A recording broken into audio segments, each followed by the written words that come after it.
자, 반갑습니다. 대성마 말씀 여러분, 사탐은 언제나 여름 제르입니다. 여러분 6평 보느라 고생하셨습니다. 고생했고요.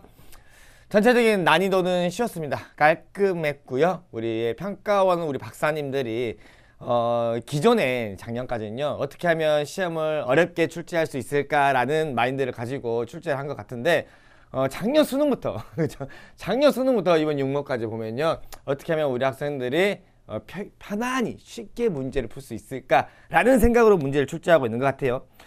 다소 아쉬워요. 이번에 이제 좀 형법이라든가 지방자치 쪽에서 좀 개정된 쪽도 있고요. 그래서 좀 다소 약간 난이도 있게 출제를 할 수 있음에도 불구하고 굉장히 깔끔하게 출제한 편입니다. 그래서 기존의 재수생들은요, 무난하게 풀었을 것 같고요. 우리 현역 학생들은 이제 그 기말고사 내신 대비 때문에 공부를 많이 게을리했을 것 같습니다. 그래서 뭐 지금 육모 점수하고 뭐 수능 점수하고 똑같다 뭐 그런 개소리 집어치우고요. 이제 우리 기말고사까지는 공부 열심히 하고요. 이 학기는 우리 내신 안 들어가잖아요. 그래서 이제 남은 시간 동안 부족한 부분을 잘 찾아가지고 열심히 공부하면 될 것 같습니다. 막 못 봤다고 징질될 필요 없습니다. 그냥 지금부터 존나게 하면 돼요. 자, 그러면 1번부터 한번 볼게요. 전문항 해설할 수 있도록 하겠습니다. 자, 1번 보면요. 자, 항상 이 육모가 아니라 이제 정치화법에서 1번 문제 고정 문제로 출제되는 거죠. 정치의 의미인데요. 이걸 틀린 학생들이 다소 있습니다. 막 빨리 풀려고 막 급박해가지고 막 풀려고, 이거는 거의 뭐 엄청 쉬운 문제인데 이제 막 실수로 틀린 학생들이 많아요.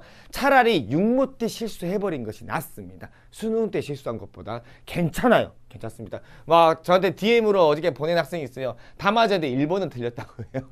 그러니까 전혀 차라리 괜찮다고 전했습니다. 수능 때 그 학생은 최소 1번은 틀리지 않거든요. 실수할 일이 없으니까요. 자, 정치를 바라보는 관점 A 믿고요. A는 정치 권력의 획득, 유지, 행사 과정과 관련된 국가 고유의 활동만을 정치라고 했기 때문에 A는 좁은 의미에 해당되는 정치이고요. 자, B는 모든 사회 집단에서 나타나는 갈등을 조정, 해결해 나가는 활동이라 했으니까 B는 넓은 의미의 관점이다 라고 볼 수가 있겠죠. 그래서 이 학생이요, A에서는 정치로 보지 않는데 B에서는 정치로 보는 사례는 어떤 것이 있을까요? 그러니까 가의 사례로 들 수 있다. 넓은 의미에만 해당되는 걸 물어보고 있네요. 자, 1번. 자, 시민단체 내의 의사결정 과정은 넓은 의미죠. 좁은 의미는 시민단체들이 하는 거 정치로 보지 않아요. 좁은 의미 애들은. 그래서 1번 틀렸고요. 자, 2번. 대통령의 통치행위를 정치로 보지 않는다. B는 넓은 의미는 좁은 의미를 포함하고 있죠. 그죠?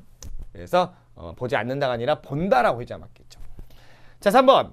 자, A에 비해 B는 넓은 의미의 관점은 다원화된 현대사회의 정치 현상을 설명하기 용이하다. 3번이 정답이고요. 너무 많이 나오는 기출선지이기 때문에 넘어가겠습니다. 자, 4번. B에 비해 A는 국가 성립 이전의 정치 현상을 설명하기 용이하다. 자, 이거는 이제 이렇게 바꿔줘야겠죠. 국가 형성 이전의 정치 현상을 설명하기에 용이한 건 넓은 의미입니다. 넓은 의미. 자, 가에서는 학급 문제를 해결하기 위한 학급 A 과정도 들어갈 수 있죠. 넓은 의미가 들어가줘야 되니까. 넓은 의미에만 해당되는 게 들어가줘야 되니까요. 근데 없다라고 했으니까 틀렸죠. 그죠? 자, 2번 봅시다. 2번도 어렵게 출제되지 않았습니다. 2번 볼게요. 자, 일단 항상 이 문제를 볼 때요, 이 전형적인이라고 나오잖아요. 전형적인 정부 형태 나오잖아요. 그러면 미국의 대통령제와 영국의 의원 내각제만 떠올려야 됩니다. 우리나라 정부 형태를 결부시키면 절대 안 된다라는 거. 자, 그럼 갑국의 정부 형태는 입법부와 행정부의 권력이 융합된 형태이다라고 했기 때문에 갑국은 의원 내각제이구나 라고 할 수가 있고요. 갑국은요. 자, 을국의 정부 형태는 행정부의 권력이 입법부와 행정부의 권력이 분리된 형태이다라고 했기 때문에 을국은 대통령제이구나라는 걸 알 수가 있습니다. 자, 그 다음에 갑국에서, 그래서 갑국은 의원내각제고요. 여기다 써놓을까요? 일단은 의원내각제고요. 을국은 대통령제입니다. 자, 갑국에서 행정부 수반의 소속 정당은 T 시기에는 비당이고요. 자, T 시기에는 B당, 이쪽이 행정부의 수반이 소속이 돼 있단 말이고요. T+1 시기에는 A당이고요. 오케이. 자, 그럼 보자. 이것부터 보자. 그러면 갑국은요, 단독 내각이 구성될 수가 있고요. 연립 내각이 구성될 수가 있습니다. 그런 T식이 보니까 A당이 45%의 의석률을 얻었죠. 그 다음에 B당이 30% 얻었죠. 그리고 C당이 25% 얻었네요. 그죠? 그러면 다수당이 지금 나오지 않았습니다. 출연하지 않았어요. 그러니까 다수당이 만약에 50%를 초과하는 정당이 나온다면 그 정당이 단독 내각을 꾸릴 수가 있는데 지금 T시기 같은 경우는 지금 다수당이 나오지 않았습니다. 그러면 연립내각이 필연적으로 나올 수밖에 없겠구나 라고 생각할 수 있고요. 연장해서 들어갈 수 있고요. 그래서 이 B당 같은 경우는 지금 현재 연립내각을 했단 말입니다. 누구랑 했을까요? 뭐 C당하고 했거나 A당하고 할 수 있겠죠. 근데 A당과 B당은 거대 정당이기 때문에 아무래도 정당의 이념이 다른 정당이기 때문에 아무래도 C와 연립내각을 할 가능성이 높다라는 것까지 추론이 가능합니다. 그죠? 그래서 C가 이제 캐스팅 보트 역할을 하겠죠. 의회 선거 결과 이런 결과가 나오면 C당이 엄청난 힘을 갖게 됩니다. A당은 C당한테 야 우리랑 연립하자 라고 난리 칠 것이고요. B당도 C당한테 야 우리랑 연립하자 라고 난리를 칠 겁니다. 그럼 C당이 어마어마한 힘을 가지게 되죠. 그죠? 그리고 이런 걸 바로 이제 군소정당의 난립이라고 말하죠. 그럼 C당이 이제 막 이제 조건을 걸겠죠. 야 우리 장관 자리 몇 석 줄 건데 막 해가지고 막 이런 식으로. 그죠? 그래서 여기 같은 경우는 연립내각이 나올 수 있다라는 거 알 수 있어야 되고요. 그 다음에 여기 같은 T+1 시기 같은 경우는 의회 선거 결과 다수당이 출연했네요. 그러면 A당이 혼자서 단독내각을 구성할 수 있다라는 거. 이쪽에 단독내각. 자, 그 다음에 자 대통령제 볼까요? 대통령제 보면은 지금 현재 을국에서는 행정부의 소속 정당은 T 시기에 지금 여기가 T 시기에 안 나와 있네요. PPT에 우리 조교가 안 써놨네요. 자, 을국에서 행정부의 수반 소속 T 시기, T 시기, T+1 시기 모두 비당이랍니다. 그죠? 그러면 을국의 대통령제는요, 행정부의 수반 소속적이 여기고요. 그 다음에 여기다라는 겁니다. 그러면 일단은 대통령제는 내각이라는 표현을 쓰지가 않죠. 그죠? 단독내각, 연립내각이라는 말이 없습니다. 그럼 지금 행정부의 수반 소속 정당이 비당, 다수당이죠. 그죠? 그래서 과반 의석을 차지했기 때문에 있었을까요? 과반 의석을 차지했기 때문에 요 T 시기는 현재 여대 야소다라고 할 수가 있고요. B당이 여당이 되는 것이고요. 나머지가 전부 다 야당이 되는 겁니다. 그래서 여대 야소고요. 이쪽은 여소야대다라고 할 수가 있겠죠. 야당이 더 힘이 크네요. 그죠? 지금 현재 우리나라 정부 형태가 지금 여소야대 형국입니다. 지금 그죠? 야당이 훨씬 더 다수 의석을 차지하고 있기 때문에 지금 현재 우리나라가 여소야대입니다. 그죠? 그래서 행정부의 어떤 강력한 정책 추진이 어렵죠. 그런데 여대 야소라면 어떤 행정부의 강력한 정책 추진이 다소 쉽습니다. 행정부의 수반에 소속된 정당이 우리 여당이 크면요. 다수 의석을 차지하고 있으면요. 자, 그럼 1번 볼까요? 자, 각국에서는 국가 원수와 행정부 수반이 일치한다. 의원내각제잖아요. 각국은요. 국가 원수, 국가의 가장 큰 어르신, 군주, 왕을 말하는 겁니다. 그죠? 이런 거. 근데 우리 영국의 의원내각제는 별도로 왕이 있죠. 여왕이 있고. 일본도 왕이 있습니다. 의원내각제 정부 형태를 갖고 있기 때문에 우리나라가 국가 원수와 행정부의 수반이 대통령이 가지고 있죠. 일치하고 있죠. 그래서 각국이 아니라 이거는 을국에 관련된 선지이다라는 거. 2번. 자, 각국과 달리 을국에서는 의원이 강요를 겸직할 수 있다. 의원 겸직은 의원내각제 정부 형태입니다. 오케이, 좋아요.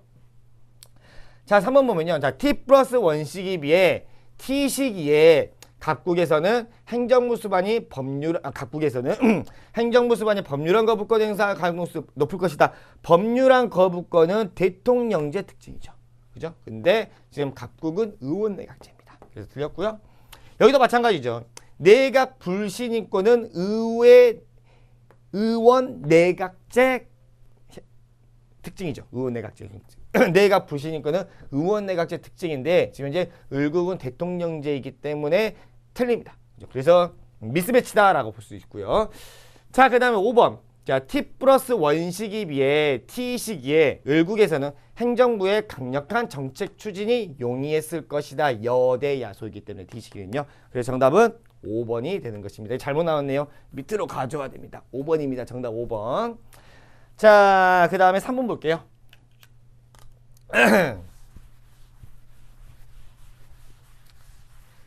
자, 기본권 나와 있고요. A와 B는 자유권 아니면 사회권이랍니다. 지문을 다 읽어보니까요. 인간다운 생활을 국가에 의해 보장받을 수 있는 권리라고 했기 때문에 A는 사회권이고요. 자, 그 다음에 국가 권력의 간섭 없이 자유롭게 할 수 있다라고 했기 때문에 B는 자유권입니다. 자유권. 자, 1번 선택 바로 볼게요.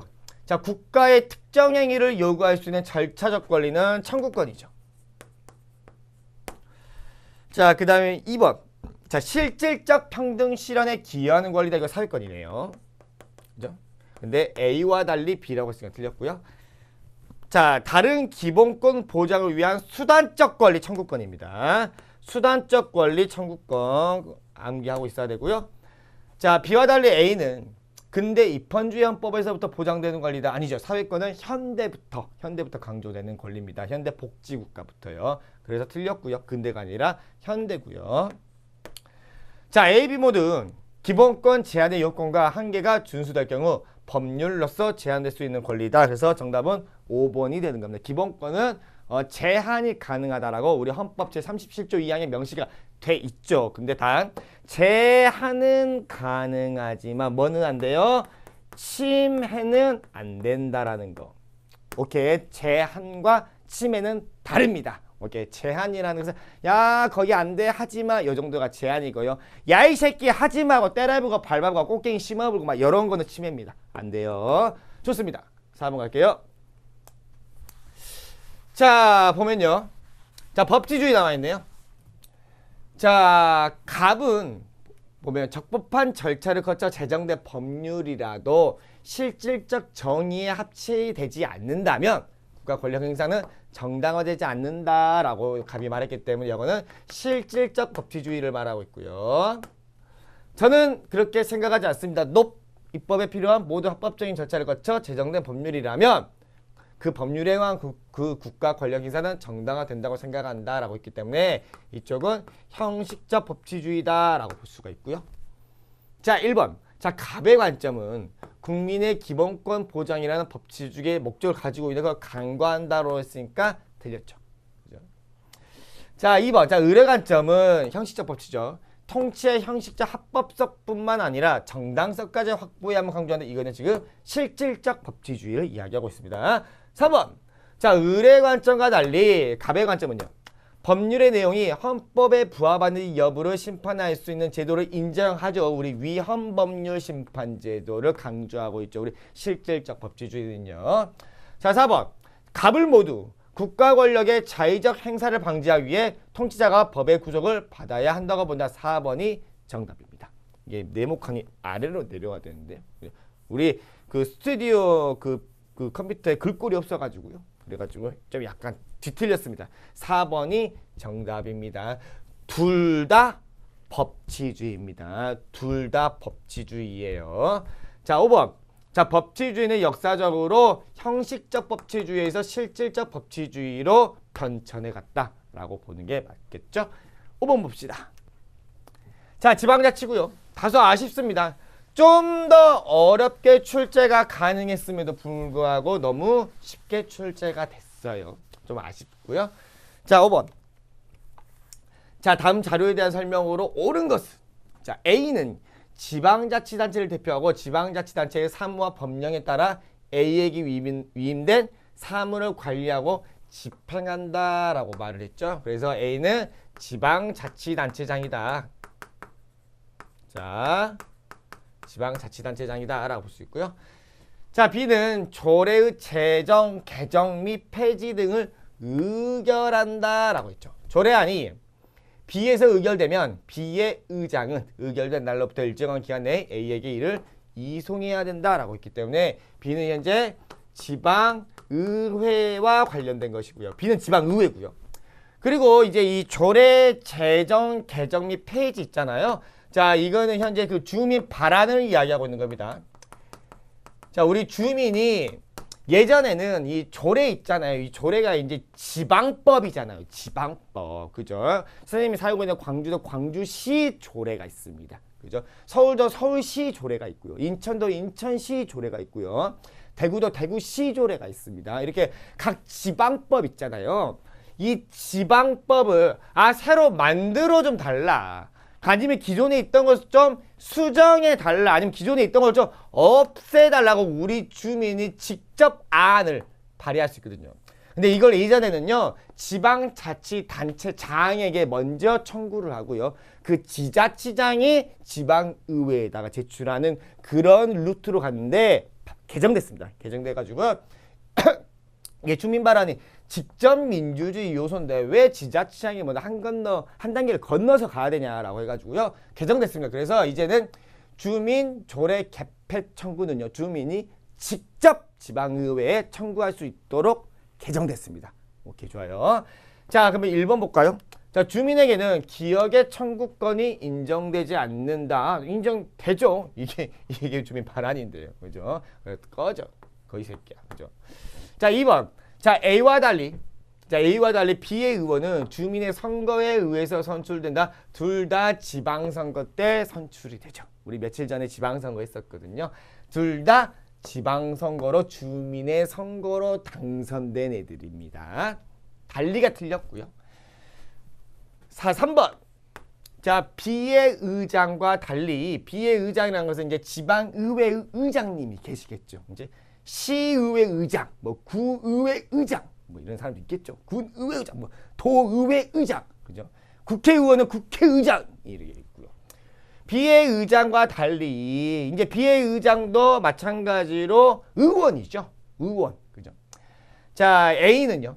주민 소환의 대상에 해당되지 않는다. 일단 먼저 지방자치단체장은 주민 소환의 대상에 해당이 됩니다. 우리 주민의 선거로 뽑은 애기 때문에 우리 주민이 직접 불러다가 해임시킬 수 있는 이런 주민 소환 대상 되고요.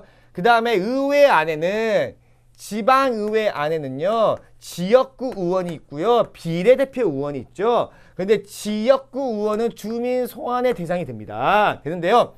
비례대표 의원은 주민 소환의 대상이 되지 않습니다. 왜냐하면 우리 주민이 직접 그 비례대표 의원을 뽑는 건 사실 아니거든요.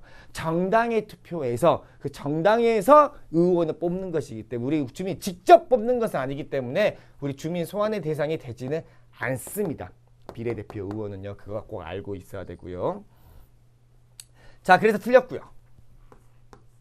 자, 그 다음에 4번. 자, B는 A가 편성한 지방자치단체 예산에 대한 의결권을 가진다. 지방자치단체의 예산안에 대한 결정, 의결권을 가진 건 지방의회가 가지고 있죠. 좋아요. 그래서 4번이 정답이고요. 자, A와 B는 수직적 권력 분립 관계가 아니라 수평적 권력 분립 관계이다. 라는 거. 중앙정부와 지방정부가 수직적 권력 관계고요. 그 다음에 지방자치단체장과 지방의회는 수평적 권력 분립 관계이다 라고 말을 하는 것이죠. 자, 그러면 6번 봅시다. 자, 헌법의 기본 원리 나와 있고요. 자, 쭉 읽어보니까 남북 분단이라는 현실을 반영한 우리나라 헌법 특유의 원리인 A라고 했죠. 그래서 A는요, 평화 통일의 원리이다 라는 거 알 수가 있고요. 그 다음에 B 볼까요? B 어디니? 자, B가 나타난다. 국가 의사를 최종 결정하는 최고 권력은 국민에게 있다. B, 국민 주권주의를 이야기하고 있네요. 자, 1번 봅시다.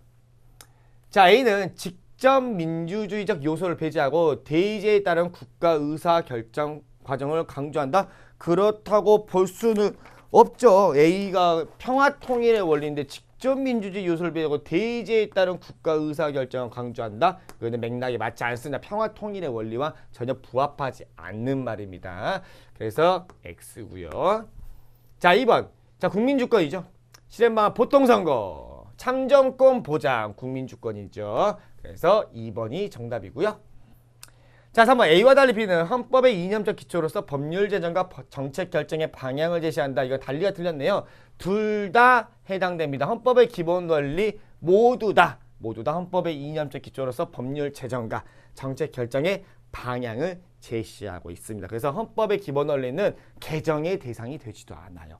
그 원리에 맞게끔 어떤 법률이라든가 정책 결정 방향을 제시해주고 있다라는 말입니다. 그래서 이거 다 틀렸고요. 자, 적정한 소득의 분배를 유지하기 위한 경제 규제 정책. 이거는 복지국가의 원리죠. 복지국가 원리. 그리고 5번은요. 문화활동의 자유를 보장하고 문화를 계승 발전하자. 이거는 문화국가의 원리에 해당하는 것입니다. 7번 볼게요.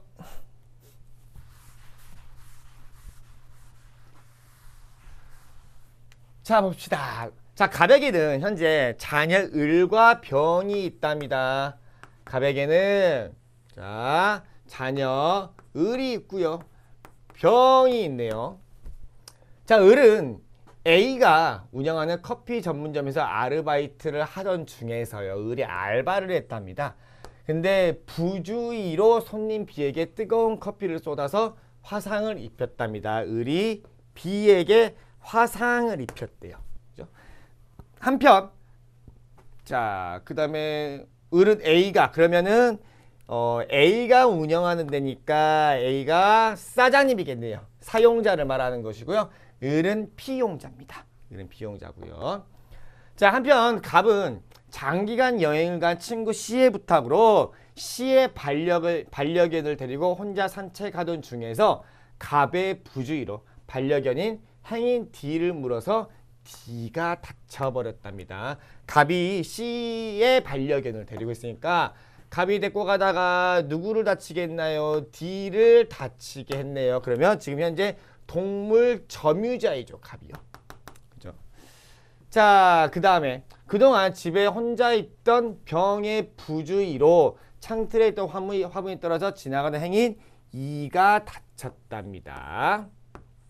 오케이. 이렇게 볼 수 있고요. 자, 그러면 볼게요. 자, 보면 그리고 여기서 이 부주의 있죠. 이 부주의라는 것은 무슨 말이냐면 실수로라는 말입니다. 실수로 그렇기 때문에 이 부주의는 과실을 말하고 있는 겁니다. 일부러는 고의입니다. 일부러는 고의고요. 자, 그럼 1번 선지 볼까요? 자, 을에게 책임 능력이 있는 경우라고 했네요. 자, 을은 지금 현재 18세이고요. 일반적으로 18세 정도면 책임 능력이 있다라고 볼 수가 있겠죠. 일단 미성년자고요. 즉, 을은 책임 능력이 있는 미성년자입니다. 자, 그러면 갑은 B에게 B죠. 갑은 B에게 법정 감독 의무자로서 특수불법행위 책임을 지지 않죠. 그래서 1번이 정답인 겁니다. 여기서 법정 감독 의무자로서의 특수불법행위는요. 이거는 지금 현재 책임 무능력자의 감독자 책임을 이야기를 하고 있는데 지금 을이 지금 책임 무능력자냐 아니냐. 책임 무능력자가 아니잖아요. 책임 능력이 있는 미성년자입니다. 책임 능력이 있는 미성년자인데 물론 배상 능력이 현저히 떨어지겠죠. 그럴 때는 감독자에게 일반 불법행위로서 손해배상 청구를 할 수 있는 것이죠. 근데 지금 현재 이거는 책임 무능력자 감독자 책임이라는 특수 불법행위를 이야기하고 있는데 을이 지금 책임 능력이 있다라는 조건을 줬기 때문에 책임을 지지 않는다. 맞습니다. 오케이. 그래서 1번이 정답이고요. 2번 볼까요? 자, 을과 A는 B에게 특수불법행위 책임을 진다했는데 자, A가 지금 사용자잖아요. 을은 직원 피용자고요. 그래서 A가 B에게 특수불법행위 책임을 주실 수 있다. 즉 사용자 배상 책임을 말하고 있는 것이죠. 특수불법행위 책임 중에서 사용자 배상 책임을 말하고 있는 것이고요. 그런데 을은 B에게 일반 불법행위 책임을 질 수 있다는 것이죠. 만약에 A와 을 사이에 특수불법행위 책임이 성립된다면 아, 을이 B에게 일반 불법행위 책임이 있구나라는 말이죠. 그죠? 근데 을과 A라고 했으니까 틀렸죠. A는 아닙니다. A는 일반 불법행위 책임을 질 수 있다라고 해줘야 맞습니다. 3번 A 어디 있습니까? A죠. A가 을의 사용자로서 모든 주의 의무를 다했음을 입증하면요.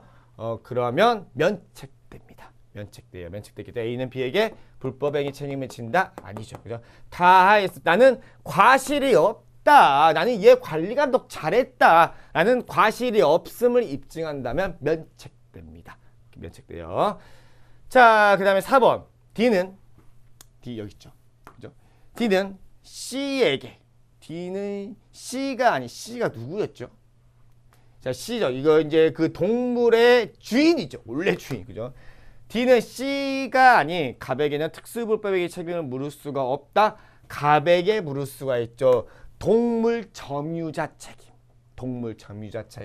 그래서 현재 그 동물을 점유하고 있는 자는 갑이고요. 동물 점유자가 특수불법행위 책임을 질 수 있습니다. 자, 그래서 4번도 틀렸고요. 자, 그 다음에 보면요. 5번. 자, 병에게 책임 능력이 있더라도 그러면 이 병은 14세이죠. 14세인데 지금 이제 책임 능력이 있대요. 책임 능력이 있는 미성년자라는 것입니다. 있다면 고의가 없었으므로 병은 이에게 불법행위 책임을 지지 않는다라고 했는데 일단 현재 고의가 없었어도요. 지금 현재 부주의 즉 과실이 들어가 있죠. 그죠? 불법행위의 성립 요건 중 고의 또는 과실입니다.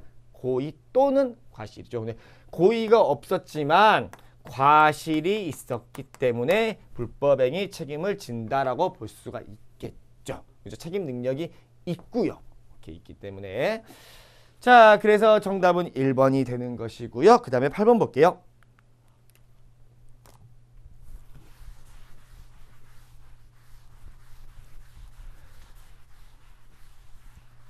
자, 봅시다.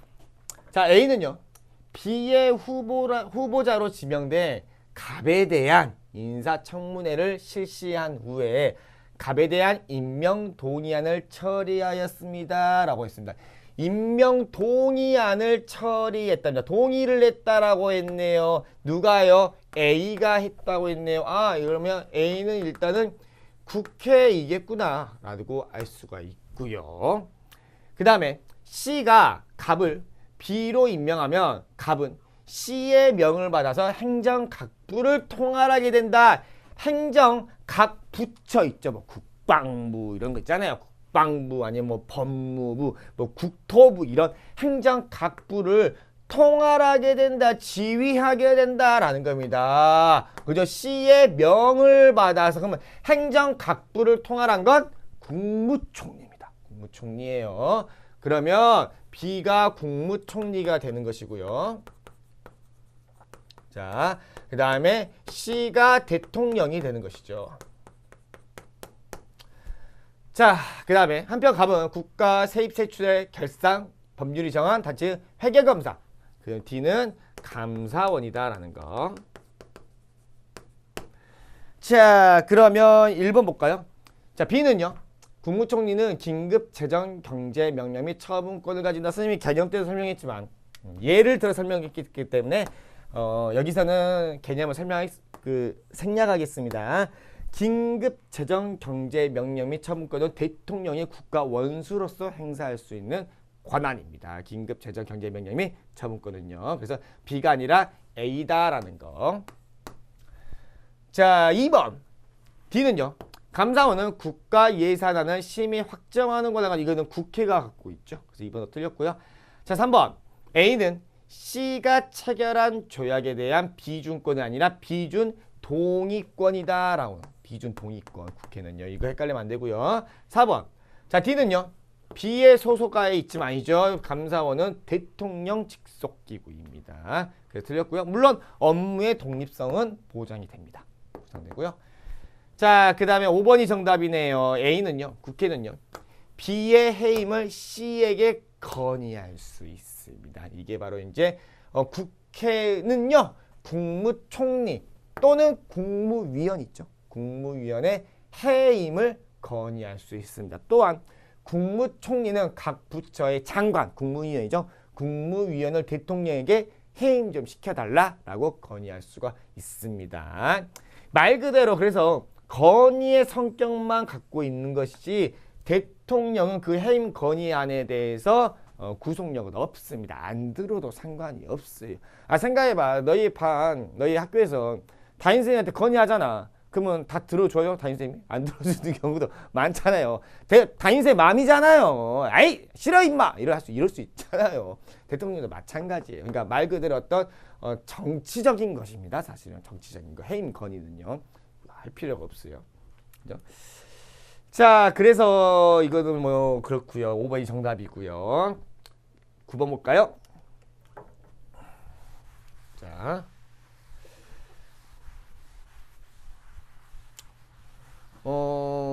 막 이것도 지문이 좀 그냥 딱 보면 읽기 싫죠, 그냥. 읽기 싫죠. 하지만 별거 아니라는 거. 별거 아닙니다. 우리 정법을 공부하는 학생들은 이 정도 수준은 아무것도 아닙니다. 그죠? 아무것도 아니에요. 자, 보자. 자, 갑은요. 허위의 세금 계산서를 제출하였다는 범죄 사실로 공소 제기되었고 이거 다른 말로 기소라고 표현할 수가 있고요. 자, 1심 법원으로부터 벌금 20억 원에 청하고 벌금을 납입하지 아니한 경우 400만 원을 일일로 환산해가지고 노역장에 유치한다. 이래라. 교도소 가서 너 이래라는 겁니다. 벌금 20억 납부 못하면 20억 납부 못하면 그 교도소 들어가가지고 하루에 이래라. 하루 400만 원으로 환산해주겠다고. 이렇게 그래도 진짜 실제로 돈 안 내고 이렇게 하는 사람도 있습니다. 있어요. 유치한다. 나는 판결을 선고받았답니다. 그래서 갑은 그래서 이제 불만을 가진 거죠. 1심 법원의 판결 있잖아요. 이 벌금 20억 원에 대한 판결을 인정 못하겠다라고 해가지고 갑은 항소했고요. 항소했고 거기서 기각됐답니다. 그래서 이에 갑은 상고했답니다. 상고는 대법원이 하는 거죠. 상고했고요. 그래서 갑은 상고심 계속 중에서 여기서 상고심 계속 중이라는 것은 대법원에서 상고심 재판을 하고 있다라는 말입니다. 상고심 계속 중에서 갑은 뭐라고 했냐면 갑은 이제 피고인이죠. 갑은요. 노역장 유치 기간의 하한을 정하도록 한 형법 동그라미 조항을 시행할 이후 최초 공소가 제기되는 경우부터 적용하도록 한 형법 부칙 네모 조항이 헌법에 위반이 되는 것 같아요 라고 A의 위헌법률심판 제청 신청을 했답니다. 그러면 위헌법률심판 제청 좀 해주세요 라고 갑이 신청할 수 있는 곳은 법원이겠죠. 해당 재판부가 되는 것이고요. 상고심 계속 중이라고 했기 때문에 A는 대법원이구나 라는 거 알 수가 있고요. 그러나 대법원은 이를 기각했답니다. 위헌법률 심판 제청 신청을 수락해주지 않았다라는 거죠. 그러니까 갑은 B의 가를 청구했다라고 했기 때문에 여기 A가 대법원이고요. B가 헌재가 되는 것이고요. 그 다음에 가가 위헌 심사형 헌법 소원 심판이다 라는 거 알 수가 있겠네요. 오케이. 그래서 헌재는 뭐라고 결정했냐? 형법 동그라미 조항을 시행일 이후 최초 공소가 제기되는 경우부터 적용하도록 한 형법 부칙 네모 조항은 헌법에 위반된다 라고 결정을 했다랍니다. 이런 말이겠죠. 자, 그럼 볼까요? 1번은 권리구제형 헌법소원심판이다 꺼지고요. 위헌 심사형 헌법소원심판이고요. 2번. 자, A는요. 자, 명령 규칙의 위헌 위법성에 대한 최종 심사권을 가지고 있죠. 그래서 2번이 정답인 겁니다. 자, 그래서 여기서요. 자, 여기서 넘어갈 건요. 자, 명령 규칙의 위헌 위법성에 대한 심사권은 모든 법원, 일반 심사권은요. 모든 법원이 다 가지고 있습니다. 모든 법원, 행정법원, 뭐 군사법원, 특허법원, 고등법원, 지방법원 다 가지고 있습니다. 단 명령규칙의 위헌 위법성에 대한 최종 심사권만 대법원이 가지고 있다라는 거. 자, 3번. 자, 헌재는요. 노역장 유치 기간의 하한을 정하도록 한 형법 세 동그라미 조항이 헌법에 위반된다고 판단된 게 아니라 부칙 네모네모 조항이 헌법에 위반된다라고 했죠. 약간의 말장난이고요. 자, 4번. 자, A와 달리 B는 선거의 효력을 다투는 소송을 과단한다. 이거는 달리가 여기에 바꿔줘야겠죠. 이렇게 해줘야겠죠. 그죠? 자, 선거 무효 소송은 대법원 담당과 관할하고 있죠. 자, 5번. B가 정당 해산을 심판하기 위해서는 A의 제소가 필요하다. 대법원의 제소가 아니라 정부의 제소가 필요하다라는 거. 10번 볼까요?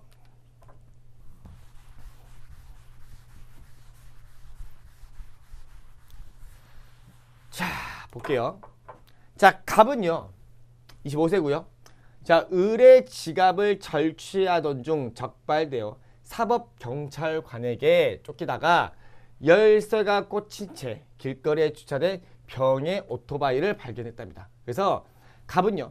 체포를 면하기 위해 병의 오토바이를 절취해 타고 달아나려고 했고요. 병은 자신의 오토바이를 절취당하지 않기 위해서 갑을 밀어 바닥에 넘어뜨렸고 그 과정에서 갑에게 부득이하게 2주 정도의 치료를 요하는 상해를 입혔다라는 겁니다. 자, 여기서부터 자, 병이 지금 오토바이 주인입니다. 그죠? 병 오토바이 주인이고요. 이제 갑이 와가지고 내 오토바이를 절취를 하려고 하고 있단 말이야. 뺏어가려고 하고 있지. 그래서 야, 내 거 오토바이 하지 마라고 갑을 밀쳤답니다. 그죠? 갑을 밀어서 바닥에 넘어뜨리고 그 갑 나쁜 놈이 갑에게 2주 정도의 치료를 이용하는 상해를 입혔답니다. 여기까지만 들어보면요. 부당한 침해를 방해하기 위한 상당한 이유 있는 행위다라고 볼 수가 있고요. 그래서 여기는 위법성 조각사유 중 정당 방위에 해당됩니다. 정당 방위. 자, 그래서 갑은 현장에서 체포된 이후에 그 다음에 구속이 됐습니다. 현장에서 체포된 이후에 구속이 됐고요. 구속이 되려면 일단 영장은 필수로 있어야 됩니다. 영장 필수.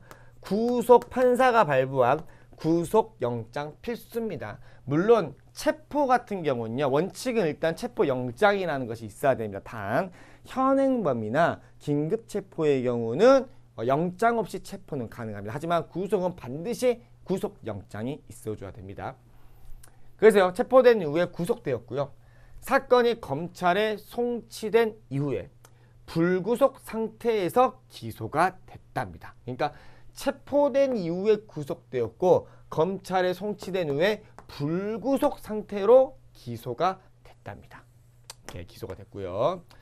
자, 그래서 갑은 1심 법원에서 뭐라고 했냐면 징역형에 대한 일정 기간 형의 집행을 유예하는 판결을 선고받았으면 즉 집행유예 받았네요. 유죄입니다. 집행유예 받았고요. 판결 선고받았고요. 갑은 고소 이후 불구속 상태에서 수사를 받던 병은요. 병은 아까 그 2주 나왔죠. 그 밀쳐가지고 갑을 밀쳐가지고 병 있죠. 불구속 상태 수사를 받던 병은 죄가 안 됨을 이유로 불기소 처분을 받았답니다. 즉 검사가 그건 죄가 안 된다라는 것이죠. 그래서 선생님이 개념 때도 설명을 누누이 말을 해줬고요. 누누이 말을 해줬고 선생님은 사실은 이 죄가 안 됨이라는 것을 이제 몇 년 전부터 이제 많이 강조했었어요. 사실은요. 이게 사설 모의고사, 이제 최이름 모의고사 때도 많이 출제를 했었던 부분인데요. 이 기소, 불기소 있죠? 자, 이 불기소라는 것은 검찰이 법원으로 보내지 않겠다라는 겁니다. 그죠? 검사가 봐주는 것을 불기소라고 하는 것이고요. 근데 이 불기소, 검사가 법원에 보내지 않고 이제 너는 그냥 집에 가라. 너 법원에 재판 받지 마. 그냥 가 임마. 예? 수사를 하던 중에 가 임마 이거죠. 근데 이 불기소의 종류가 여러 가지가 있거든요. 그죠? 하나는 기소유예로 인한 불기소가 있습니다. 이 기소유예로 인한 불기소가 뭐냐면 검사가 수사를 해봤는데 얘는 유죄야. 얘는 죄가 있어. 분명히 얘는 범죄인데 보니까 짠해. 초범이고 또 이제 애기들 자식 새끼들 5명이 있는데 애기들 먹이려고 어쩔 수 없이 빵 하나 훔쳤어. 그냥 요 정도 너무 짠해. 막 이러면은 검사가 그래도 그럼 어쩝니까? 그래도 그거는 절도행위인데 이번에 봐줄 거니까 다음부터 하지 마세요 라고 어떤 검사가 봐주는 게 기소유예입니다. 엄청난 거죠. 기소유예는. 그러니까 검사가 너는 유죄이지만 한번 봐줄게 집에 가. 약 이게 기소유예고요. 그죠? 기소유예고요. 그 다음에 이제 무혐의가 있죠. 혐의가 없다라는 말입니다. 그리고요 공소권 없음이 있습니다. 공소권 없음. 이게 이 새끼를 잡아보니까 아이 공소시효가 끝났네. 왜 어찌가 어쩔 수가 없잖아. 이거는 가라 이럴 수도 있고요. 또는 이제 기소를 하려고 이제 막 수사하고 있는데 그 당사자가 자살을 해버렸네요. 그죠? 그러면 기소를 할 대상이 없어지잖아요. 그러면 공소권 없음으로 불기소가 되는 것입니다. 여기까지 다 배웠고요. 그 다음에 죄가 안 됨. 이거 배웠죠. 이거 선생님 개념 때 정말 누차 설명을 했고요. 죄가 안 돼. 죄가 안 되면 얘를 잡아보니까 검사가 봤을 때 얘가 한 범법 행위가 구속 요건에는 해당이 돼. 구속 요건에 해당이 되는데 보니까 위법성 조각 사유에 해당되네. 정당방위이네 보니까 약간 이런 거죠. 그죠? 또는 얘를 보니까 책임 조각 사유에 해당돼. 딱 보니까 심신상실자였네. 아니면 나이가 매우 어리네 라는 겁니다. 그죠? 형사 미성년자 이런 거죠. 그러면 검사가 죄가 안 됨으로 불기소 처분을 할 수 있다라는 것입니다. 그런데 지금 현재 병 같은 경우는 지금 부당한 침해를 방해하기 위한 상당한 이유 있는 행위다. 현재의 상당한 이유 있는 행위다라는 것이 정당 방위로 해석을 할 수가 있고요. 그래서 검사님은요. 죄가 안 됨을 이유로 불기소 처분한 것입니다. 오케이. 이렇게 보면 될 것 같아요. 자, 1번 볼까요? 자, 갑에 대한. 자, 25세죠. 갑에 대한 구속은요. 판사가 사전에 발부한 구속영장에 의해서만 가능합니다. 구속은요. 반드시 구속영장이 있어야 합니다. 단 체포 있죠. 체포. 이 체포 같은 경우는 체포영장이 있어야 됩니다. 이것도 원칙은 체포영장이 있어야지만 현행범이나 긴급체포의 경우는 영장 없이 체포가 가능하긴 합니다. 오케이. 자, 그 다음에 2번 볼까요? 자, 구속영장을 발부하기 전에 갑에 대한 판사의 구속 전 피의자 신문은 갑의 신청을 전제로 하는 것이다. 갑이 신청하는 게 아니라 검사님이 신청을 하는 것입니다. 검사님이요. 검사가 그러니까 자 우리 검사가 있을 거 아니니까 이제 이 검사가 이제 이 갑이 있을 거 아니야. 근데 이 갑이 일단은 수사를 하고 해야겠는데 얘가 이제 증거를 인멸할 가능성이 있거나 도주할 우려가 있다라고 판단이 되잖아요. 그러면은 이 검사가 일단 구속 좀 하겠습니다라고 누구에게 법원인 구속영장을 담당하는 판사에게 구속영장 좀 발부해 주세요라고 구속영장을 신청을 합니다. 판사가. 그럼 이 판사가 갑을 부르겠죠. 갑을 불러갖고 너 어디 살아? 너 증거 인멸할 거야 안 할 거야? 도주할 거야 안 할 거야? 약간 물어봅니다. 신문을 하고 판사가 불러다가 이제는 검사에게 이제 구속이 필요하다고 판단되면 검사에게 구속영장을 발부를 해주게 되죠. 발부. 그리고 이제 검사가 야 들어가자 하고 데리고 가는 겁니다. 이렇게 그렇게 보는 거예요. 근데 갑의 신청을 전제로 한다 말이 안 되죠. 그죠? 자, 그 다음에 3번. 자, 갑에 대한 1심 법원의 판결이 확정된 후에 일정한 범행 없이 이제 집행유예 받았죠. 집행유예 받았는데요. 그 판결이 확정이 됐다랍니다. 그러면 판결이 확정됐다라는 말이면 일단 갑도 항소를 하지 않았구나 라는 말이고요. 만족한다라는 말이죠. 이 정도를요. 그리고 또한 확정됐단 말이면 검사도, 그죠? 원고인 검사도 항소를 하지 않았구나 라는 말이죠. 그래서 판결이 확정된 겁니다. 그죠? 그러니까 검사, 원고와 피고 측 둘 다 이 집행유예를 만족한다라는 겁니다. 그렇기 때문에 항소하지 않았어요. 그래서 1심 법원의 판결이 확정이 됐고요. 확정됐고요. 일정한 범행 없이 유예기간이 경과하며 유예기간이 경과하면요. 공소제기가 없었던 것으로 간주된다. 이건 선고유예네요. 공소제기가 없었던 것으로 간주된다. 이게 바로 면소로 간주된다라는 말이죠. 오케이. 그리고 이거는 선고유예에 해당되는 것이기 때문에 두 개가 결부되기가 힘듭니다. 오케이. 자, 그 다음에 집행유예는 선고의 효력을 없애준다라고 표현을 해줘야 맞겠죠? 4번 볼까요? 4번 별별 쳐놓을게요. 선생님이 정말 이거 누차 너무 강조를 했고요. 선생님이 개념책에다가도 특히나 빨간색으로 강조를 해놓은 부분입니다. 빨간색으로. 자, 을은요. 갑의 범죄 행위로 재산상 피해를 입었습니다. 그죠? 그러면 배상을 위해서 국가에 일정한 한도의 구조금을 지급을 청구할 수 있다. 왠지 맞는 말 같은데요. 안 됩니다. 이거 선생님이 제가 작년부터 엄청 강조했거든요. 근데 육모에 나오긴 했네요. 그죠? 자, 재산상 피해에 대해서는 구조금을 지급 신청할 수는 없습니다. 안 되고요. 피해자의 생명이나 또는 신체에 피해를 당했을 때, 그죠? 그럴 때는 국가에다가 일정 한도의 구조금 지급을 청구할 수 있습니다. 일반적인 재산상 피해에 대해서는 구조금 지급 신청이 불가능합니다. 불가능해. 안 돼요. 너희도 한번 개념책 한번 다시 한번 봐보세요. 선생님 여기다가 생명 신체만 해가지고 따로 노란색으로 빨간색이죠. 빨간색으로 강조해서 선생님이 개념책에다가 정리를 해놨습니다. 자, 5번 볼게요. 자, 검사는요.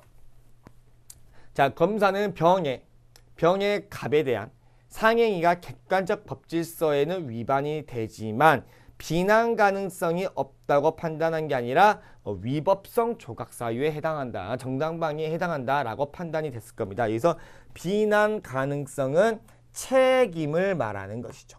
비난 가능성은 책임을 말하는 것이고요. 무엇을 본다? 그 사람, 행위자를 보는 것이죠.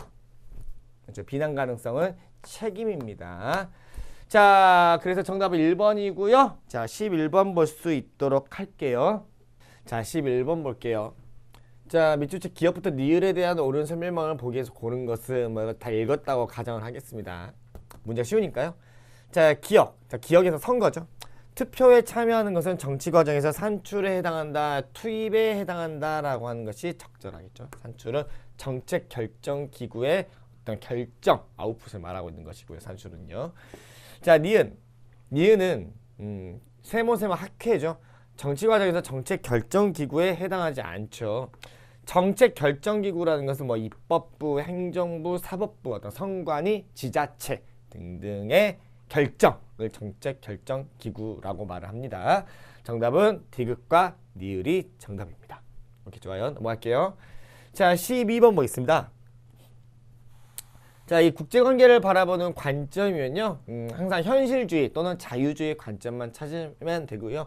자, A는 국제관계를 긴장과 갈등의 상태로 본다라고 했기 때문에 A는 현실주의 관점이고요. 그 다음에 B 같은 경우는요. 다양한 제도를 통하여 국제관계에서 협력과 평화를 실현할 수 있다고 본다라고 했기 때문에 B는 자유주의 관점에 해당이 됩니다. 1번. 자, 국제사회에서 국가 간 갈등을 보편적인 선이나 윤리를 통해서 해결해야 한다고 보는 것은 자유주의 관점이고요. 자, 국제기구와 같은 국제 협력 체제를 통해서 평화를 실현할 수 있다고 본다로 자유주의 관점이 해당되는 것이죠. 그래서 2번이 정답이고요. 자, 국제관계가 만만투의 상태에 놓여 있다고 본다. 홉스식으로 보는 것은 현실주의 관점이죠. 자, 그 다음에 국제협약과 국제관습법을 통해서 국가 간 분쟁 해결이 가능하다고 보는 것은 자유주의 관점이고요. 그 다음에 A, B 모두 국제사회에서 강제력을 행사할 수 있는 중앙정부가 존재하지 않는다고 봅니다. 둘 다. 그래서 존재한다고 보는 게 아니라 존재하지 않는다라고 보는 것입니다. 자, 13번 볼게요. 자, 사실혼 관계에 있던 각과 을은요. 각과 을은 법률혼 관계가 아니라 사실혼 관계입니다. 자, 혼인신고는 하지 않았고요. 이후 을과 병은 결혼을 하고요. 을과 병은 결혼을 했고요. 그 다음에 혼인신고를 했답니다. 그리고 을과 병 사이에서 A가 태어났고요. 5년 후 을과 병은 친구 정의 자녀 B를 적법한 절차를 거쳐서 친양자 입양을 했답니다. 을과 병은 친양자 입양을 했고요. 친양자. 자, 을과 병은 자, A, B에 대해 공동으로 친권을 행사하였고요. A가 21세, 그 다음에 A가 21세, 그 다음에 B가 17세이고요. 자, 을이 유언 없이 사망을 했답니다. 자, 그럴 때 선지를 볼까요? 자, 1번 봅시다. 자, 을이 병과 결혼하기 전에 갑과의 혼인관계를 해소시키려면 법원의 허가를 받을 필요가 없습니다. 법률혼 관계가 아니었기 때문에 별도 그냥 빠빠이 하고 헤어지면 됩니다. 법적으로 아무 문제가 없어요. 그래서요, 그냥 야 우리 헤어져 하면 헤어지면 됩니다. 오케이. 자, 2번. 자, 친양자 입양 후 정과 B의 관계는 종료되지 않는다. 종료가 되죠. 친양자 입양을 했기 때문에 B와 정은 절대 볼 수가 없습니다. 오케이, 그래서 2번 다 틀렸고요.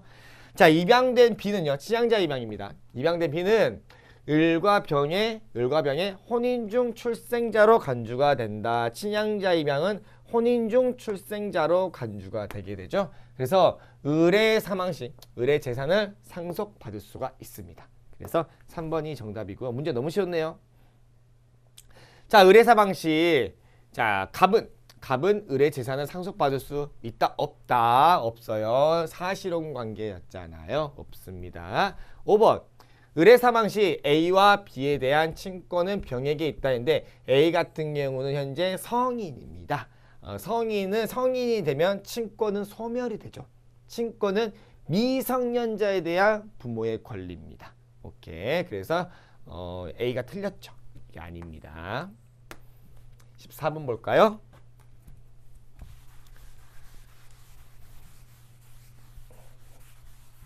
자, 14번 문제도요. 막 어려운 건 없었는데 많이 가져갈 게 많이 있습니다.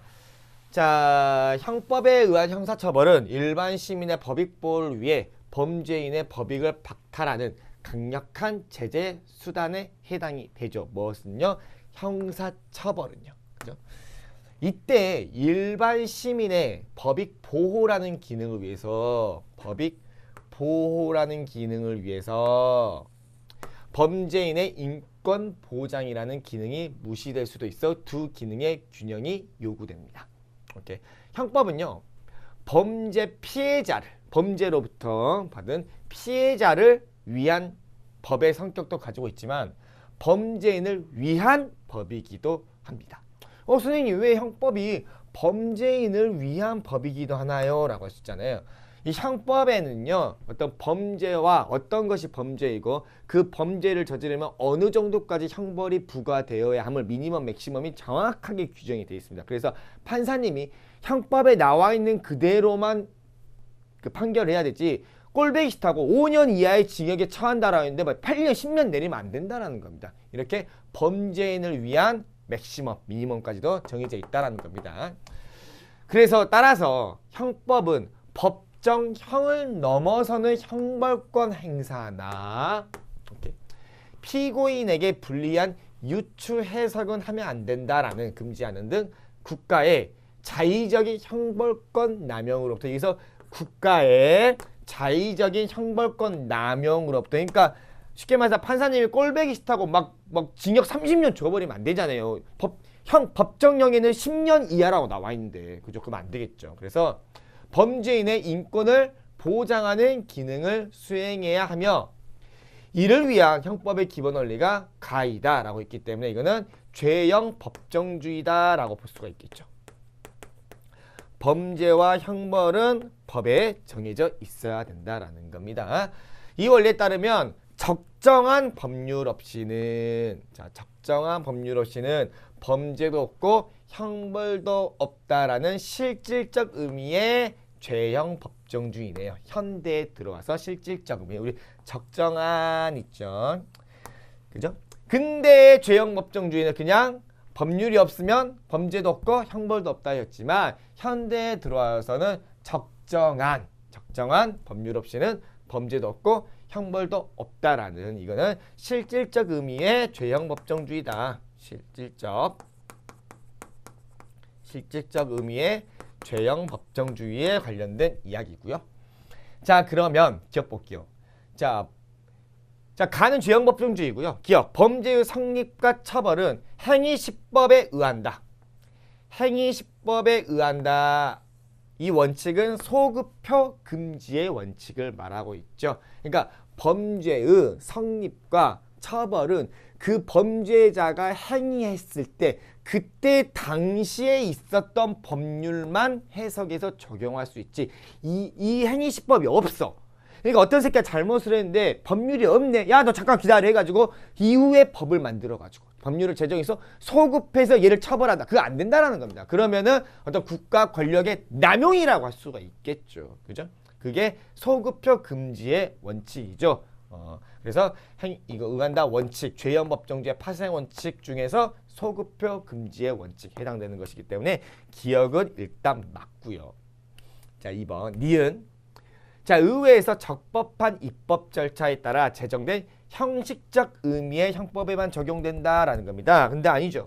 실질적 의미의 형법에도 적용되겠죠. 선생님이 형식적 의미의 형법과 실질적 의미의 형법이 무엇인가요? 우리 다 배웠어요. 우리 배웠단 말이야. 형법이라는 것은요. 자, 형법 있죠, 우리. 이 형법이라는 것은 의미가 두 가지가 있습니다. 의미가 두 가지가 있는데요. 자, 형식적 의미의 형법은요. 뭐냐면 형법이 뭐야? 라고 했을 때 형법이라는 것은 그냥 형법 전이야. 형법 나와 있는 책 있죠. 우리 형법전 있죠. 형법전, 형법에 나와 있는 거.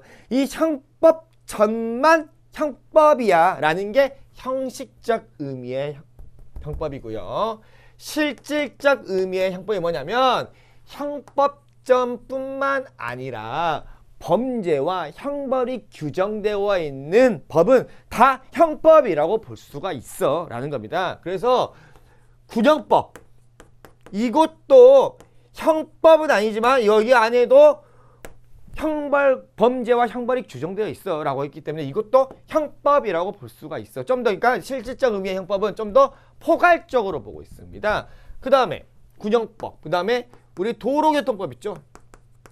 이 도로교통법도 형법은 아닙니다. 형법은 아니지만 이 도로교통법 안에도 범죄와 형벌이 규정이 되어 있죠. 그렇기 때문에 이것도 형법이라고 볼 수 있어. 그 다음에 우리 폭력행위 등 처벌에 관한 법률, 폭력행위 등 처벌에 관한 법률, 이것도 형법은 아니지만 이것도 이게 뭐냐면요, 좀 그 우리 건달 형님들 있잖아요. 그 형님들한테 좀 더 가중처벌하는 법률이 이건데요.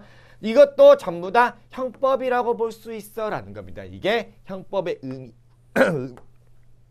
의미이고요. 그래서 이 죄형 법정주의는 의회에서 적법한 입법 절차에 따라 제정된 형식적 의미에만 형법에만 적용된다라고 보는 게 아니라 실질적 의미의 형법에도 적용이 된다라고 볼 수가 있습니다. 그래서 니은은 틀렸고요. 그 다음에 디귿, 형법의 보장적 기능보다 형법의 보호적 기능의 우위를 인정하는 근거가 된다라고 했는데, 일단 형법, 죄형 법정주의의 기능은요, 보호적 기능이 있고요, 보장적 기능이 나와 있습니다. 물론 여기 두 개 전부 다 녹여져 있고요. 그런데 여기서 뭐 어떤 이 죄형 법정주의가 어떤 우위를 인정한다라고 보기는 어렵습니다. 물론 이 죄형 법정주의는요, 어떤 기능과 결부가 되냐면 이 보장적 기능과 죄형 법정주의는 결부가 되긴 합니다. 결부가 되긴 하지만 어떤 우위를 인정하는 근거다라고 보기는 어렵습니다. 오케이, 좋아요. 자, 그 다음에 그래서 리을도 틀렸고요. 리을, 디귿 틀렸고요. 리을. 자, 리을 보면 법관에 의한 법의 해석, 적용뿐만 아니라 입법자에 의한 입법권 행사에도 적용되는 원리이다 해서 리을이 맞는 것이죠. 이것도 누차 설명을 예전에 해줬었는데요. 자, 우리 법관이라는 것은 쉽게 말하면 이제 판사님이라고 생각을 하면 되고요. 입법자라는 것은 이제 법을 만드는 자를 말합니다. 국회의원이라고 생각하면 되고요. 그래서 이 판사는요, 법관은요, 뭐라는 사람이냐면 법을 읽잖아요. 우리 판사님이 있잖아요. 이제 우리 피고인 딱 불러다 놓잖아요. 다 이렇게 불러놓으면 얘를 처벌을 내려야 돼. 그러면 그 법을 봅니다. 법을 봐가지고 나와 있는 법을 해석을 합니다. 그리고 그것을 적용해서 판결을 내리는 사람이죠. 그래서 이 판사는요, 법을 해석하고 적용해서 판결을 내릴 때 죄형 법정주의 파생 원칙 중에서 관습 형법 금지의 원칙이죠. 관습법은 적용할 수 없게 됩니다. 그죠? 즉 이런 관습 형법 금지의 원칙이 적용되죠, 법관이. 그죠? 이런 것도 볼 수 있고요. 또는 유추해석 금지의 원칙도 법관에게 적용되는 원칙이라고 할 수 있죠. 그러니까 피고인에게 뭔가 어떤 형벌을 내릴 때 법에 없다고 해가지고 그와 유사한 법률을 적용해서 하면 안 된다라는 거죠. 유추해석은 금지되어 있습니다, 법관에게. 그죠? 그리고 우리 이제 입법자. 이제 입법자라는 것은 입법권 행사, 법을 만드는 것. 그래서 이제 국회의원들이 이제 입법부라고 하잖아요. 그죠? 이것도 이제 명확성의 원칙. 우리 죄형 법정주의 원칙 중에서 명확성의 원칙. 그죠? 범죄와 형벌은 아주 명확하게 디테일하게 성문화시켜야 된다라는 게 명확성의 원칙입니다. 이거는 입법자에게 적용되는 원칙이다라고 볼 수가 있겠죠. 그래서요, 정답은 기역과 리을 2번이 정답입니다. 15번 볼까요?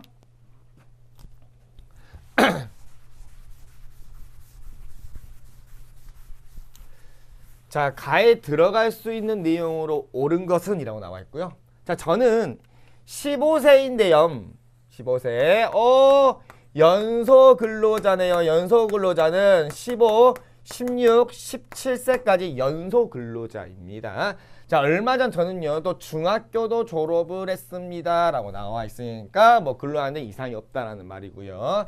자, 중학교를 재학 중인 18세 미만인 자는 원칙적으로 근로가 금지가 되어 있습니다. 예. 자, 2개월간 대형마트에서요, 일하기로 하고 사장 을과 근로계약 체결했고요.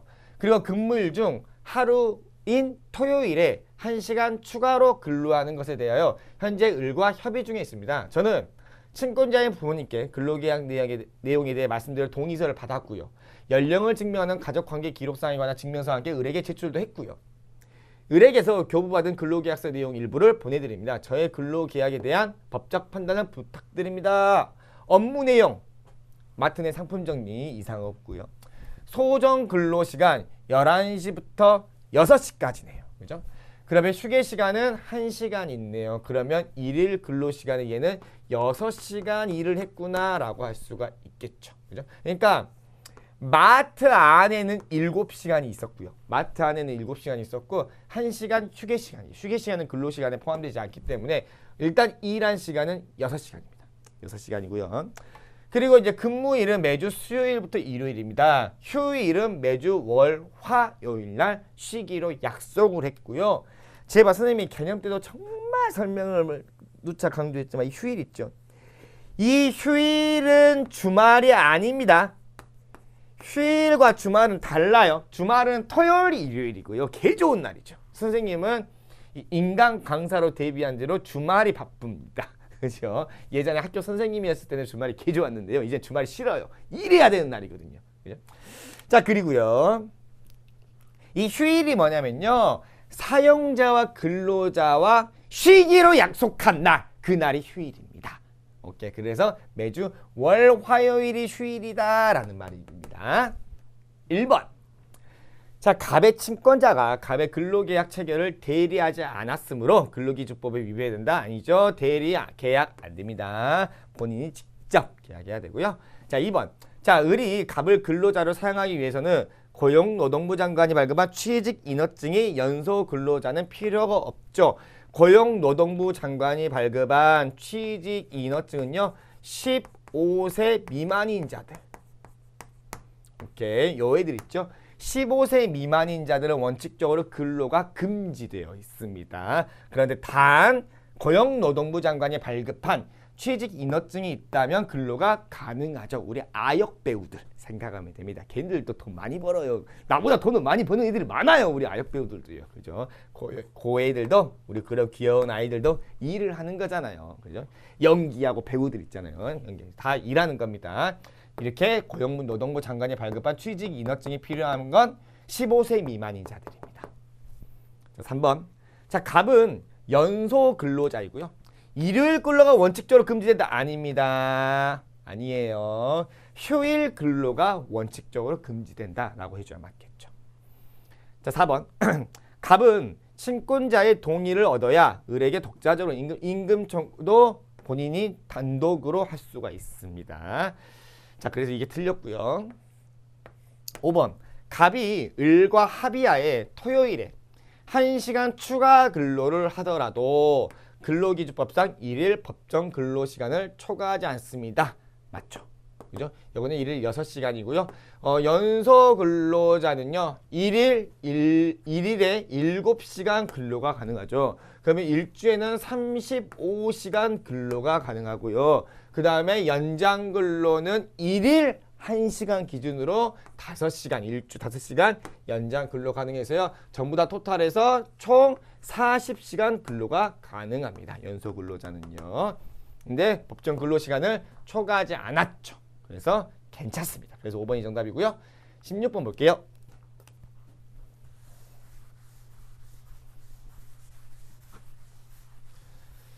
자, 16번 보면요. 자, 갑은요. 자, 미성년자고요. 항상 나이 잘 봐야 됩니다. 자, 갑은 자, 법정 대리인 을의 동의 없이 고가의 전동 킥보드를 구입하는 계약을 병과 체결했답니다. 그러면 지금 현재 갑은 미성년자이고요. 을의 동의 없이 고가의 전동 킥보드를 구입했기 때문에 단독으로 할 수 없는 법률행위입니다. 그래서 지금 현재는 불완전한 계약입니다. 불완전한 계약이고요. 여기까지 보고 일단 1번 볼까요? 자, 병은요. 우리 사장님이죠. 사장님, 킥보드 판매 사장님이겠죠. 병은 갑에게 취소 여부에 대한 확답을 촉구할 수 없다. 1번이 바로 정답이네요. 그러니까 일단 지금 갑이 킥보드를 산 행위는 아직 완전한 계약은 아닙니다. 부모 동의 없이 고가의 킥보드를 샀기 때문에 그래서 병은 일단 불안할 겁니다. 우리 사장님은요. 왜? 언제 갑이 와서 취소를 할 수 있을 수도 있고요. 법정 대리인은 을이 와가지고 킥보드 구입의 의사를 취소할 수 있잖아요. 구매를. 그렇기 때문에 병은 불하니까 이 불완전한 계약을 완전한 계약으로 하기 위해서는 법정 대리인에게 아니 일단 당신 자식이 킥보드 샀는데 확답을 좀 달라. 아, 살 거예요 말 거예요 라고 확답 요구를 법정 대리인에게 할 수 있습니다. 그런데 이걸 갑에게 확답을 요구한다는 건 말이 안 되잖아. 갑이 일단 산다. 아, 살 거예요 말 거예요. 미성년자에게 물어보는 건 말이 안 되죠. 그죠? 그래서 확답은 촉구할 수 없다라고 있기 때문에 맞는 선지가 되는 겁니다. 그래서 1번이 정답이고요. 2번 갑은요. 을의 동의 없이 단독으로 병과의 계약을 취소할 수 있습니다. 그죠? 그래서 이 불완전한 계약을 갑이 그냥 저 부모 동의 없이 산 거였는데 그냥 그 킥보드 취소해 주세요 라고 단독으로 할 수 있고요. 또 취소권자는 법정 대리죠. 을도 할 수 있다라는 겁니다. 취소를요. 그래서 근데 갑이 취소할 때 법정 대리인의 동의를 얻을 필요 없습니다. 단독으로 할 수 있고요. 자, 3번. 자, PPT가 좀 약간 깨졌네요. 자, 병이 계약 체결 시 갑이 미성년자임을 알았어요. 행위 당시 알았다면요. 철회권을 행사할 수 없죠. 오케이. 철회권이라는 것은 사용자가 거래 당시에 계약 체결 당시에 미성년자임을 몰랐을 경우 철회권을 행사할 수 있습니다. 근데 미성년자임을 알았잖아요. 이렇게 알았으면 철회권을 행사할 수 없다라고 해줘야 맞고요. 4번 볼까요? 자, 이제 지워버리고요. 자, 그 다음에 또한 갑은 미성년자고요. 갑은요. 자, 정의 가게에서 고가의 태블릿 PC를 구입하기 위해 을의 이름으로, 법정 대리인 을이죠. 을의 이름으로 된 동의서를 정에게 제시하였고 이를 믿은 정은 갑과 계약을 체결했답니다. 동의서를 얻었습니다. 자, 그럴 때 갑이 기업, 동의서를 위조한 경우라면 이제 완전한 계약이 돼버린 거죠. 그죠? 그래서 을은 법정 대리인은 갑이 정과 체결한 계약을 취소할 수 있다, 취소할 수 없다. 이제 뒤지게 혼나겠지, 이제 위조했으니까. 엄마한테, 을한테 뒤지게 혼나겠죠. 그죠? 하지만 이미 위조된 동의서를 정에게 제출했기 때문에 이거는 완전한 계약이 돼버린 겁니다. 그래서 취소권자의 취소를 행사할 수 없습니다. 5번. 자, 기억이 만약에 유효한 동의서라면, 자, 갑은 을의 동의가 있어야 정가의 계약을 취소할 수 있다. 유효한 동의서라면 이것도 마찬가지로 이제 완전한 계약이 돼버린 겁니다. 그래서 취소권자의 취소를 행사할 수가 없게 됩니다. 그래서 5번도 틀렸고요. 17번 보겠습니다. 자, 민법의 기본 원칙 나와 있고요. 자, 보면 A는요, 19세기 서양 근대 민법이 제정되면서 정립된 것으로서 개인이 신분에 구애받지 않고 평등한 권리 의무의 주체로서 자유롭게 계약을 맺을 수 있다는 원칙이다. 하지만 산업혁명 이후에 불평등이 심화되면서 사회질서에 반하거나 현재의 불공정 계약 문제가 발생하게 돼서 A에 대한 수정 보완이 필요하게 됐다. 그래서 현재 이 지문에 나와 있는 건요, 지금 계약 자유의 원칙에 해당되는 거죠. 그러면 계약 자유의 원칙에 해당되는 것만 찾으면 됩니다. 1번 개인주의와 자유주의 사상에 기초하고 있다. 이거 맞고요. 자, 개인의 재산권은 공공복리에 적합하게 행사돼야 하는, 이거는 소유권 공공복리의 원칙에 해당되는 것이기 때문에 틀렸고요. 자, 경제적 강자가 경제적 약자에게 부당한 계약을 강제하는 수단으로 악용될 수 있죠. 그래서 계약 공정의 원칙으로 수정되었습니다. 그래서 디귿 맞아서요, 기업과 디귿이 정답입니다. 리을 신의 성실의 원칙을 위반하여 공정성을 잃은 약관 조항은 무효로 해야 한다는 원칙. 이거는 계약 공정의 원칙을 이야기하고 있네요. 자, 18번 볼게요. 자, 국제연합의 주요 기관이네요. 자, A의 구성 보면요, A 같은 경우는 현재 서로 다른 국적을 가진 15인의 재판관으로 구성된다라고 했기 때문에 A는 국제사법재판소고요. 자, 이 15인의 재판관은 B 및 C에서 선출되며 양 기관 모두에서 절대다수표를 얻어야 한다라고 했고요. B의 구성은요, 5개의 상임이사국 및 10개의 비상임이사국으로 구성된다 했으니까 그러면 B가 안전보장이사회 안보리고요. 임기가 2년인 비상임이사국은 지리적 배분 등을 고려하여 C에서 매년 5개국이 선출되며 연임은 불가능하다라고 했기 때문에 일단 C는 총회가 되겠습니다. 자, 그러면 한번 볼게요. 자, 1번. 자, A는 국사제는요, 당사자의 동의를 얻은 경우 국제사회에서 발생하는 개인 간의 문제에 대한 권한권을 가진다. 국제사법재판소의 재판 당사자는 국가만 해당됩니다. 개인 안 돼요. 또 이런 것도 있습니다. 다국적 기업도 안 됩니다. 개인도 안 되고 다국적 기업도 안 돼요. 자, 그 다음에 2번. 자, B의 상임이사국은, 안보리의 상임이사국은 실질사항이 아닌 절차사항에 대하여 거부권을 가진다. 아니죠. 실질사항에 대한 거부권을 가지고 있습니다. 선생님, 실질사항과 절차사항이 뭔가요? 라고 할 수 있죠. 자, 뭐 개념도 다 설명했지만요. 이제 우리 안보리에서도 뭔가의 어떤 의결을 할 거 아닙니까? 그러면 이제 매우 중요한 사안이 있고 중요하지 않는 사안이 있죠. 그 중에서 이제 실질사항은 중요한 사안, 절차사항은 중요하지 않는 사안이라고 구분하면 됩니다. 그래서 매우 중요한 사안에 대해서는 상임이사국은 거부권을 행사할 수가 있고요. 5개 미연프로 중이죠. 그 다음에 절차사항은 뭐냐면 우리 그 다음 회의는 몇 월 며칠로 잡을까요? 라는 게 이 절차사항이에요. 이게 중요하냐고? 별로 중요하지 않죠. 거부권 행사 안 됩니다. 자, 그래서 2번 더 틀렸고요. 3번 C는 모든 회원국이 참여하는 최고 의사결정 기관이다. 그래서 3번이 정답이고요. 4번 자, B와 달리 C는 국제평화와 안전유지를 위해 군사적 개입을 결정할 수 있는 권한을 가지고 있는 건 안보리입니다. 평화유지군도 할 수 있고요. 자, 그 다음에 5번 자, C와 달리 B의 의사결정 과정에는 주권평등의 원칙이 적용된다. 달리가 틀렸네요. 둘 다 1국 1표의 원칙을 적용하고 있습니다. 안보리도 주권평등의 원칙에 따라서 1국 1표의 원칙을 하고 있고요.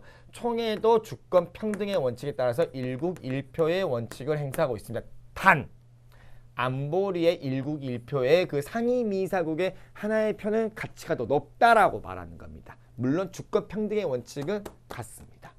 물론 표의 가치는 다르겠지만요. 자, 19번 볼까요? 자, A부터 C는 각각 정당, 이익집단, 시민단체 중 하나이고요. 자, A는 정권 획득을 목적으로 한다 했으니까 A는 정당에 해당된다라고 볼 수가 있고요.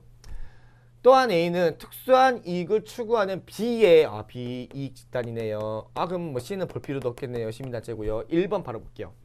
자, 행정부와 의회를 매개하는 역할, 가계의 역할, 오작교의 역할, 다리의 역할을 하는 것은 정당이네요. 1번 바로 정답. 뭐 이거 같은 경우는 거의 뭐 10초 컷입니다. 확실하게 이건 1번이기 때문에 나머지를 볼 필요도 없어요. 사실 볼 필요 없어요. 시간 관계상 넘어가도 됩니다.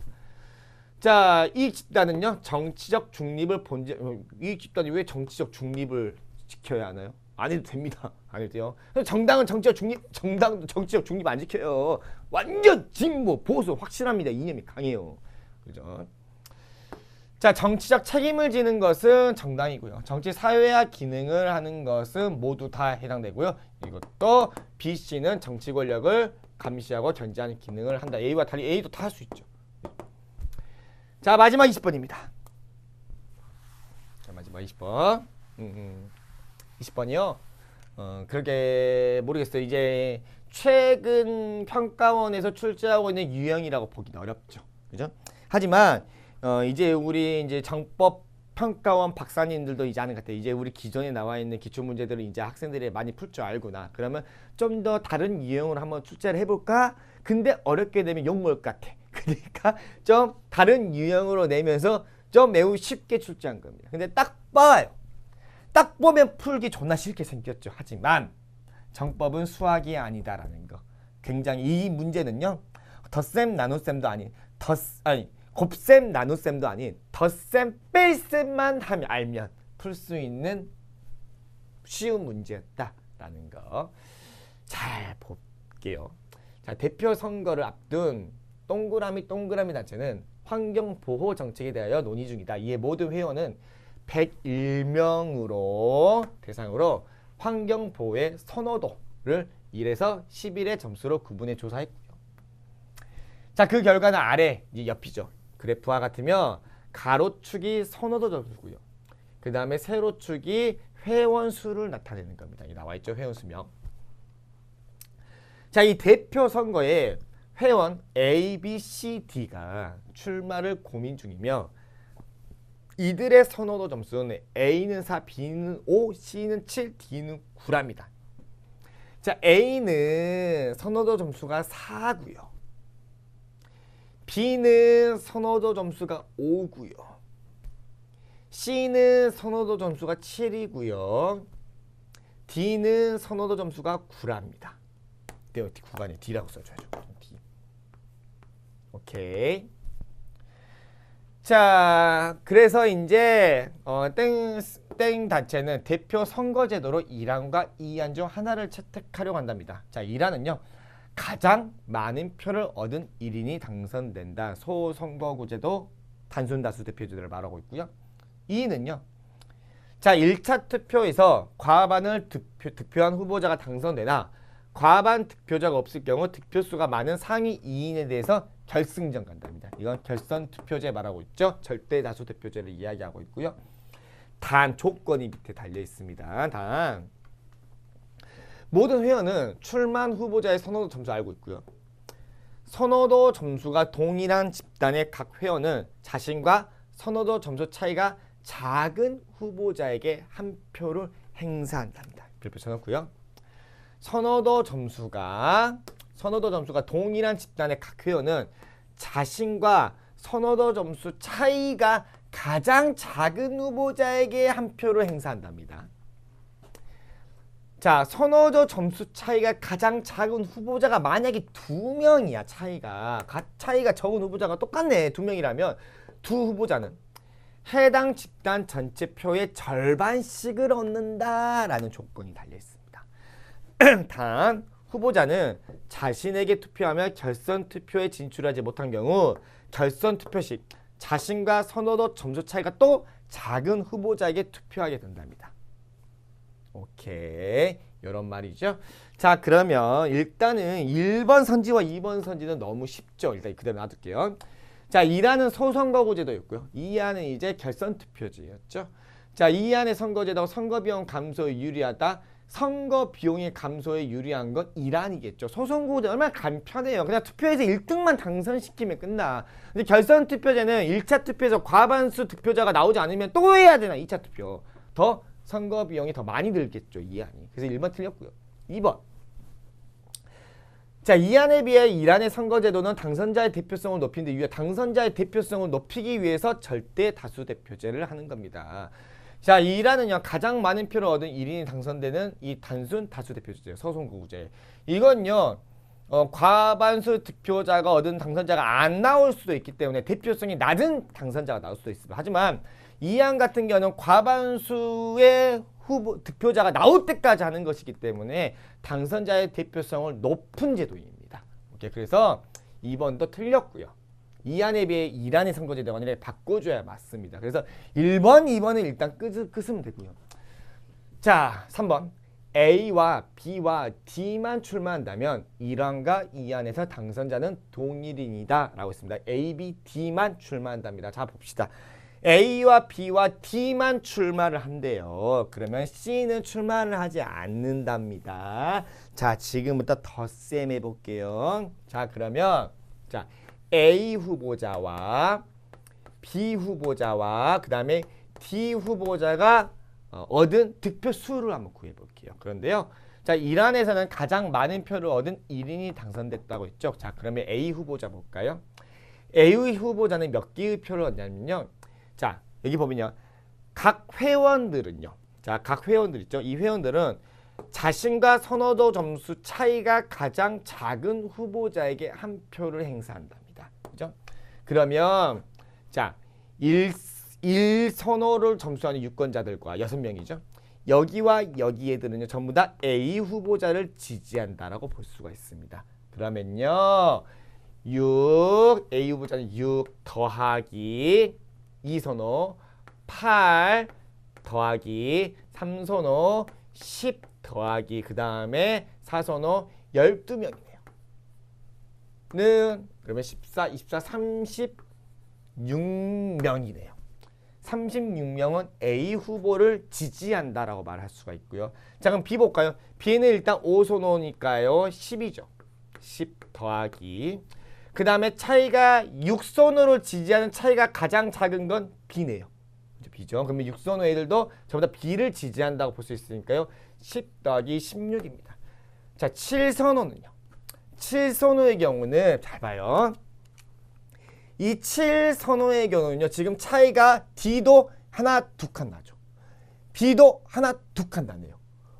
차이가 같네요. 자, 선호도 점수 차이가 가장 작은 후보자가 2명이라면 두 후보자는 해당 집단 전체 표의 절반씩을 얻는데요. 그러면 여기가 12이잖아요. 그럼 여기서 B가 6개 가져가고 D가 6개 가져간다는 말입니다. 그러면 여기서 7, 여기는 12의 절반은 6을 B가 가져간다라는 말이죠. 그럼 다 더하면 몇입니까? 26, 32가 되네요. 오케이, 좋아요. 자, 그 다음에요. 자, 얘 D 후보자 볼까요? D는 이제 여기서 남은 6개가 같잖아요. 그러면 나머지 6개가 D한테 가게 됩니다. 그러면 6 플러스 여기는 10 플러스 8 플러스 그 다음에 여기는 전부 다 D를 가게 되죠. 그죠? 그러면 6 플러스 3이 되겠죠. 그럼 다 달면 16, 24, 30, 33이네요. 선생님 덧셈을 잘했겠죠? 맞습니다. 그래서 누가 당선? 이란으로 했을 때는 A 당선입니다. 맞습니까? 자, 그리고요. 자, 그 다음에 이제 2안 볼까요? 자, 1차 투표에서 과반을 득표한 후보자가 당선되나 과반 득표자가 없을 경우 득표수가 많은 상위 2위 2인에 대해서 결선 투표를 실시한다 라고 했습니다. 자, 그러면 봅시다. 그러면 과반 득표를 얻은 자가 지금 현재 없습니다. 없죠. 없으면 상위 2위인이 결승전 가는 겁니다. 상위 2위이면 누굽니까? A와 D가 결승전 가는 것이죠. 자, 이게 이란이었고요. 자, 그러면 2안 봅시다. 2안대로 해서 일단은 지금 A, D가 결승전 가는 것이고요. A와 D가. 그러면 누가 탈락됩니까? B가 탈락이 되네요. 맞습니까? 처음부터 다시 해볼게요. 자, B가 탈락이 되게 됩니다. 그러면 여기 애들 있죠? 여기 애들은 전부 다 A를 지지할 것이고요. 5선호인에도 A를 지지하겠죠. 가까우니까요. 6선호인에도 A가 2칸이죠. 여기는 D는 3칸이잖아요. 그러니까 여기도 여기를 지지하겠네요. 그래서 여기를 기준으로 여긴 전부 다 A, 여긴 전부 다 D라고 보면 됩니다. 그래서 다 해볼게요. 그래서 6 더하기 8 더하기 10 더하기 12 더하기 10 더하기 16이 되는 겁니다. 14, 24, 36, 46 여기가 60인가요? 60이 맞네요. 그죠? 62가 되는 겁니다. 그러면 111에서 뭐 62만 빼면 되겠네요. 하지만 우리는 처음부터 다 해볼게요. 그럼 여기는요? 그럼 여기는 6이 아니니까 D는 12 더하기 10 더하기 8 더하기 6 더하기 3을 하게 됩니다. 22, 30, 39네요. 두 개 다 100이 나왔죠. 90, 101 맞네요. 39. 그래서 2안대로 했을 때도 A가 당선이네요. 1안대로 했을 때도 A가 당선이네요. 자, 그래서 A, B, D만 출마한다면 1안에서는 A가 당선이고요. 2안에서도 A가 당선이고요. 당선자는 동일이다. 3번이 정답이 되겠네요. 그렇죠? 자, 그 다음에 우리 한번 4번 한번 볼까요? 4번까지만 해볼게요. 똑같이 하면 됩니다. 자, 똑같이 하면 돼요. 자, 4번 선지 보면요. 자, A, C, D만 출마한다면 이 안에서 결선 투표에 진출한 후보자가 결선 투표 득표수 차이는 10보다 크다고 했습니다. 자, A, C, D만 출마를 한대요. A, C, D. 4가 얘가 A였고요. 그 다음에 C가 어디였니? C가 7이네요. C, 그 다음에 D가 9였죠. 얘들만 출마를 한답니다. 얘들만 A, C, D만 출마를 하고요. 그 다음에 이 안에서 결승전 가는 애들 봅시다. 그러면 여기 있죠. 자, A, 자, 천천히 해볼까요? A, C, D고요. 다당, 다당, 다당. 자, 1, 2, 3 애들은 전부 다 A를 지지하고 4선호도 A를 지지하겠죠? 그러면 14, 24, 36이겠네요. 36에다가 그 다음에 여애는 여기를 지지하겠죠. A를 5선호는요. 그러면 36에 A는 46을 얻게 되는 것이고요. 자, 그 다음에 C 볼까요? C는 일단 6선호가 C를 지지하겠죠. 그죠? 그러면 일단은 20, 28이고요. 그 다음에 8선호. 얘는 지금 차이가 같죠? CD와. 그러면 절반을 나눠주는 겁니다. 5개. 그러면은 C는 33개를 얻게 되는 것이죠. 그 다음에 D 볼까요?